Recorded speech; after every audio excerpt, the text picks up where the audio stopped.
If you're looking to sell your house right now, there's a lot to think about. It's crazy out there in the real estate world, and people are buying houses. Prices are not going down. We are seeing some individual markets that are suffering from individual maladies. For instance, some of the markets in Houston around the energy and the oil problems that Biden has caused, the energy world, we're seeing some of those prices go down. But overall, the American real estate economy is going up because there continues to be a shortage of housing as compared to the demand. If you're selling a house, though, you are going to see with this bear market, with these increasing interest rates, with us heading into a recession, you are going to see a more normalized selling process. In most of my 40 years of fooling with real estate, I've seen about a 90-day period of time to sell a house. I've never seen anything like the last little bit where you would put a house on the market and 82 people would make an offer in 7 hours. Okay? That is not normal. For those of you that have been living in that world, it's not a normal world. And so that world hopefully is gone. It's not healthy. It's not good for the market.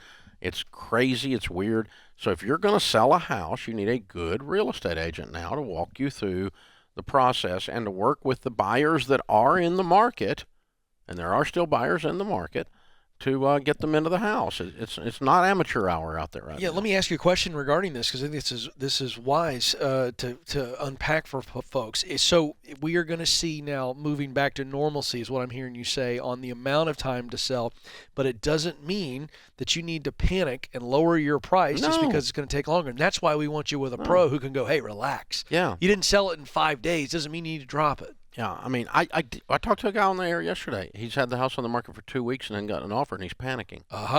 Yeah. Because everybody's like, oh God, because we're used to being a seller. Right. That you're putting a house on the market is actually an auction, and that's not happening anymore. Right. That's not going to happen in a 6% interest rate environment, and in the middle of a recession, and a lot of companies are laying off, and so.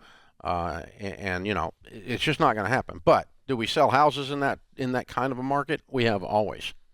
As a matter of fact, that is a normal market to sell houses in. I've sold houses in recession and my whole life, and as a real estate person, years past.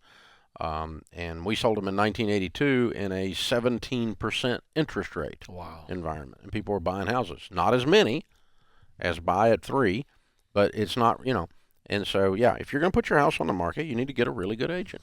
And if you're going to buy a house, you need to get a really good agent. It's a good time to do both. And there's a lot of people panicking and freaking out. There's a lot of fear out there. Yeah. Are you hearing people say, is it dumb, Dave, to pay 6%? When 6% is, if you look at historical rates, it's not like a crazy rate. Oh, you're talking about the interest rate? Yeah. Is historically, it's not. Yeah. Here's the thing. Get the house. Right. If rates go down, refinance. There you go. Okay. I like it. Yeah. I mean, you're not. The house is not going to go down. Right. And so, house prices are going to crash, Ramsey. You don't know what you're talking about, honey. I have this thing called perspective.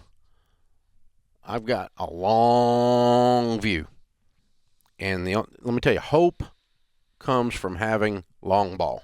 Yeah. Where you go into freak out mode and your brain starts melting and running out your ears is because you're thinking short. That's right. And and I understand even intelligent people become afraid and they lose their intelligence when they become afraid. But you're not looking at facts, you're not looking at data, and you're just freaking out because a lot of people that are very, very bright, this is their first downturn. That's right. I mean, 2008 was the last one. Think about it. A lot of young people have never even seen a market with 6% interest rate. They don't even know what it's like. We never even heard the word recession. Right. Or never seen a slow real estate market, a medium real estate market. It's always been white hot. Because the last time, 2007, we had 2.4 million new housing starts. Wow.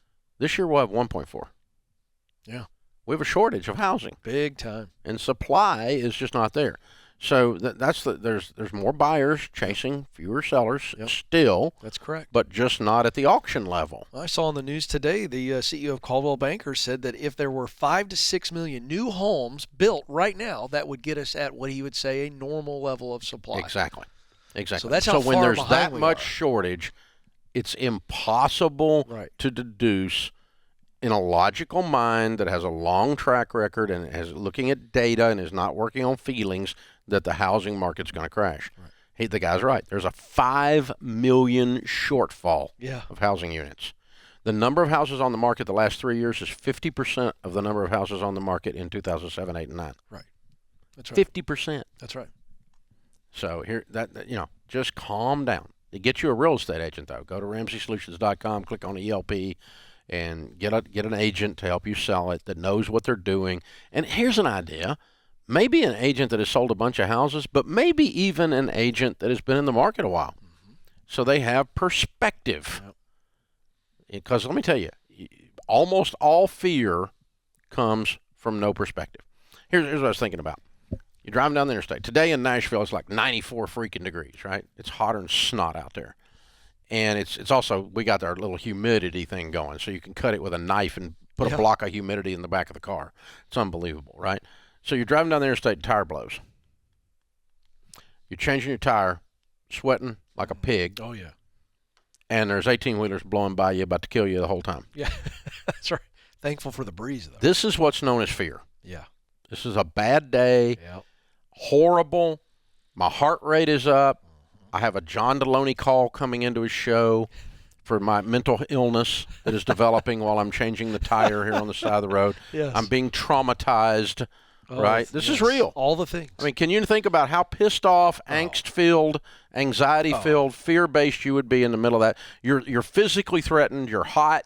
It's horrible. You bust your knuckles on the stupid jack. Yeah. The whole thing, right? In 10 years, do you even remember that? No. So did it really change your life? It's a great point. Not unless you get hit by an 18-wheeler. But other than that, it didn't change your life, right? In 10 years, did it really change your life? No. It was a really, really scary, anxiety-filled moment in time. Mm-hmm. But when you pan back 10 years, you don't even remember it. That's right. You don't even remember it. You have to think hard about what happened there. And even then, it's almost a chuckle. You remember that time. Oh, that's what it is for me because of the futility that would happen on the side of the road. You didn't even mention that. Well, yeah. Me trying to change a tire would probably be a great clip on YouTube just because of the sheer ineptitude. We could get a lot of hits on the humor. But because of ineptitude. Yeah, it'd be a lot of views. But the point is, think about all the bad things in your life, even something like a cancer scare. Yeah. I had a friend had a cancer scare this year. And they came in and told him, and then they came back and go, "Oh, we missed it.